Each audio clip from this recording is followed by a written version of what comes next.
Jujur, sebelum saya punya HP atau sebelum kenal internet, saya taunya kekristenan itu hanya sebatas ya gitu-gitu aja lah, tidak tahu kitab suci.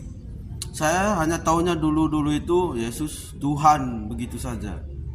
Setelah sering menonton perdebatan, diskusi-diskusi di media sosial ini, ya kan, akhirnya saya sering berpikir dan merenungi.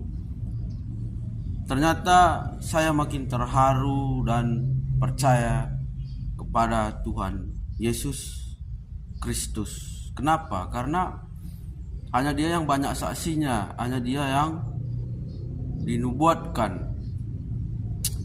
Begitu. Jadi Yesus Tuhan.